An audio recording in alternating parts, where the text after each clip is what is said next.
Hey folks, Internet Dude here. Hey, I wanted to say thanks for watching my previous Lexus LS video. If you saw it, it's titled Lexus LS500 1 month update. It got over 50,000 views and generated a lot of great discussion in the comments section. Check it out if you haven't seen it. It is clear to me from the comments that you folks want more LS500 ownership videos, so I will tell you about my first Lexus dealership service repair visit. I took my car to the local Lexus dealership recently to address some minor issues. I had 5 concerns for them, which included a slight coolant smell that I noticed sometimes after getting out of the car. I also noticed that the coolant level in the reservoir dropped over time.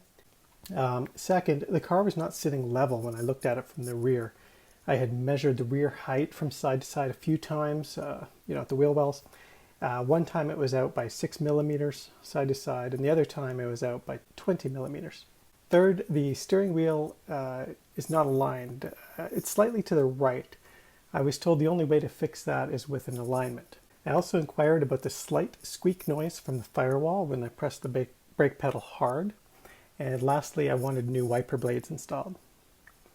I showed up at the appointment time and they gave me a loaner car, which was a 2019 Lexus ES350. That car was also pearl white like mine, but it had a black interior. I kind of liked that I got the ES as a loaner because I sat in one before, but I didn't really check it out all that closely. There are quite a few similarities between the ES and the LS, especially when you compare the exterior styling. The ES is a smaller car than the LS. The engine has less power, but it did have better just off the line acceleration.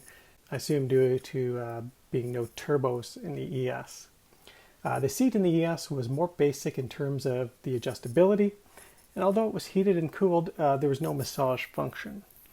I like how the ES has buttons on the dash for the seat climate settings, and there's even an auto setting there as well. That's all done through the software on my LS. The steering wheel seemed to be the same between the two cars, and the ES dash is very similar to the LS.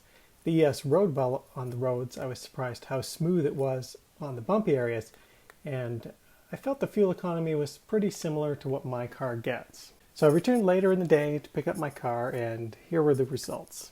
So regarding the coolant smell and loss, the tech couldn't find any leaks, so that was that. I suspect he may have pressure tested the system, but I don't know for sure. He didn't specifically say. I had topped up the coolant about a week before taking the car in, so the coolant wasn't actually low again by the time I took it in there. Second, he found a bulletin regarding the air suspension and how it sometimes has a lean to it. So he ran through the procedure to reset things. There was some kind of an error on the last step of the procedure, so he asked me to measure the car when I got home. The technician told me that the official spec says the side-to-side tolerance of, one side can be higher than the other, is about 10 millimeters. So when I got home, I measured the car's height actually on all 4 wheel wells at the right spot, and the front was out by about 1 millimeter side to side, and the rear was about 6 millimeters difference side to side. So that issue's resolved. As for the steering wheel being slightly out of adjustment, they did not do an alignment because the air suspension issue may have been affecting that. In fact, the steering wheel was a little better after this adjustment. The steering wheel is off just a very slight bit off center, but I can live with it now. Regarding the brake squeak noise, I was told that's normal because basically the system increases the brake pressure when you press the pedal down harder, I believe to prep for an emergency stop.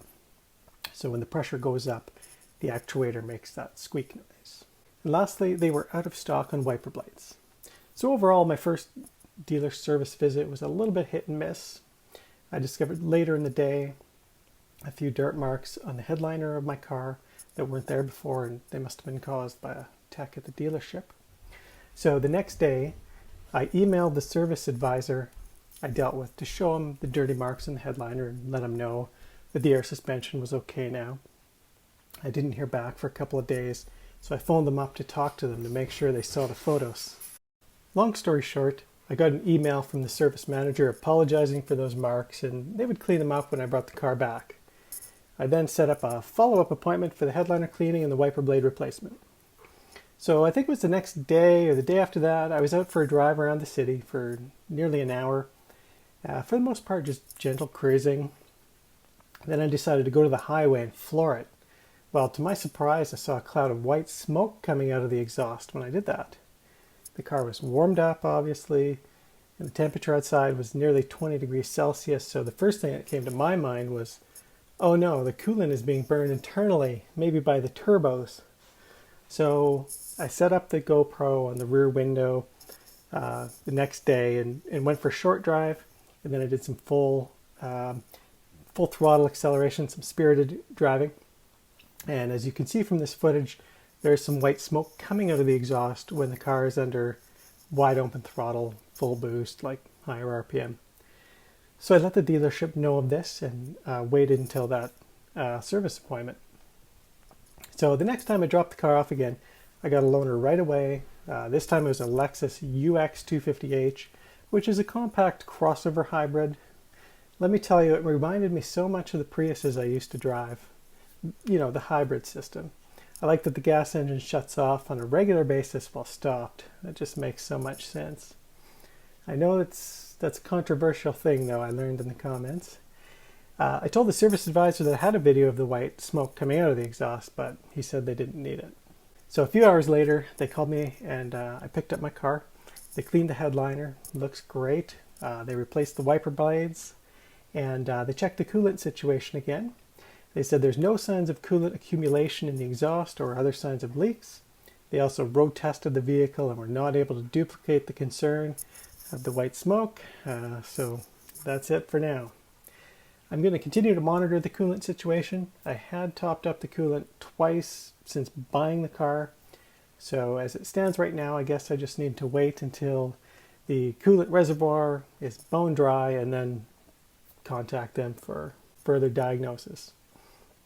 I called the dealership back the day after that second service just to correct my street name on the invoice and ask some maintenance related questions. They answered the phone on the second ring, answered all my questions. They were very patient, and I was satisfied. With Tesla, as you may or may not be aware, it's basically impossible to actually talk to a human being in the service department if you have questions. Tesla makes you use the phone app to book service and has a very limited number of characters in which to write your concern.